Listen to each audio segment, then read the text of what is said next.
680's Richard Southern joins us now. Hello, Richard. Happy Monday. Happy Monday. How did you survive that wild weather weekend, Francis? We were out a lot because we had a hockey tournament, we had soccer, we had birthday parties, we had stuff to do, and we did it. It was okay. We had the snow tires on still. Oh, good. So. Yeah, it was a mess. It was harder walking, I think, than driving almost. Yeah, I think so. Let's talk about this story from the weekend. The CEO of Starbucks apologizing after two black men were arrested in a Philadelphia Starbucks over the weekend. Yeah, the video going viral, and it's alleged that police were called to this Philadelphia Starbucks location because the two men in question here hadn't ordered anything. They were waiting for another friend to show up. The employees allegedly alerted the authorities after the men refused to leave the Starbucks after asking to use the restroom without having purchased a drink. Issue is people hang out in Starbucks all the time without buying anything. You know, the Starbucks CEO, Francis, Kevin Johnson, he is winning praise for how he's dealing with this. This is what he had to say about the situation on Good Morning America this morning. The circumstances surrounding the incident and the outcome in our store on Thursday were reprehensible. They were wrong. And for that, I personally apologize to the two gentlemen that visited our store. I'd say there's training, more training that we're going to do with our store managers, not only around the guidelines, but training around unconscious bias. What happened to those two gentlemen was wrong. So he immediately, Francis, got on a plane and flew to Philadelphia to deal with this, to apologize to them directly. They were released after Starbucks didn't want to press any charges. The stock actually moved higher, probably because of his quick response by the CEO. Well, he went on a big media tour over the weekend. He was on TV everywhere talking about it. The U.S.-led airstrikes on Syria didn't rattle investors' nerves as the markets reopened today. No, we were wondering what the reaction would be after those airstrikes that took place late Friday night. But indeed, the Dow was up more than 200 points today. TSX positive as well. Investors happy that there wasn't any direct response from Russia, any military response.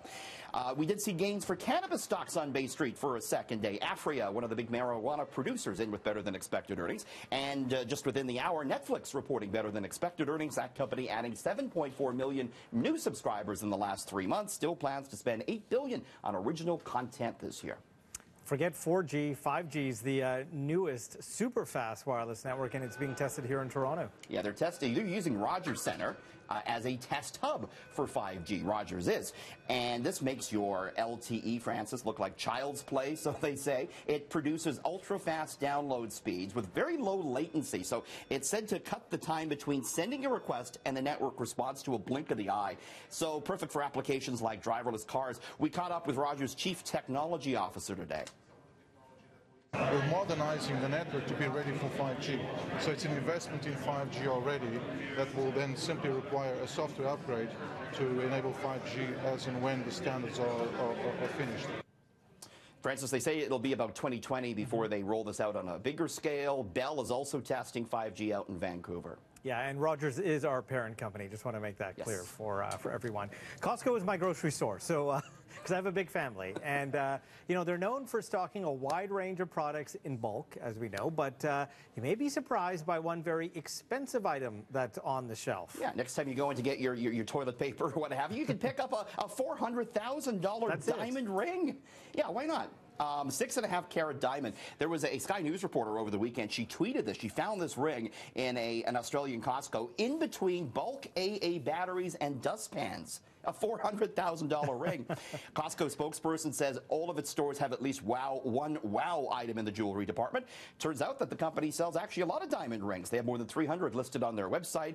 Costco last year was ordered to pay $17 million to jewelry company Tiffany after selling thousands of rings with the Tiffany name on it, but it wasn't. They weren't really Tiffany rings. So a little bit of a history with diamond rings in Costco, surprisingly. We went into a Costco in Korea when we were there for the Olympics. They were selling a Rolex, a $30,000 Rolex. Who goes to Costco for these things? I mean, really, don't you go for $1 hot dogs and not $400,000 rings? And the samples.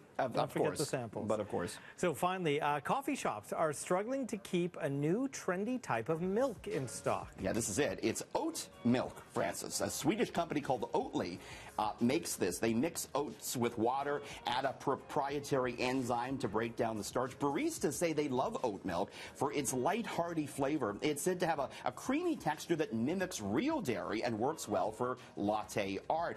These sort of plant-based milks, they are exploding in popularity, really stealing market share away from regular cow's milk. Retail sales for cow's milk expected to drop 1.2% this year, while alternatives like oat and almond milk are expected to climb 3%. It's a $16 billion annual market now for these plant-based milks. Okay, I'm expecting a party, and I'd like to see your designs. Of, yes, I'll show up with oat milk, and I'll do some latte art for you. Sounds good. Thank you, Richard. See you tomorrow. We'll see you tomorrow. Here's Amanda Ferguson.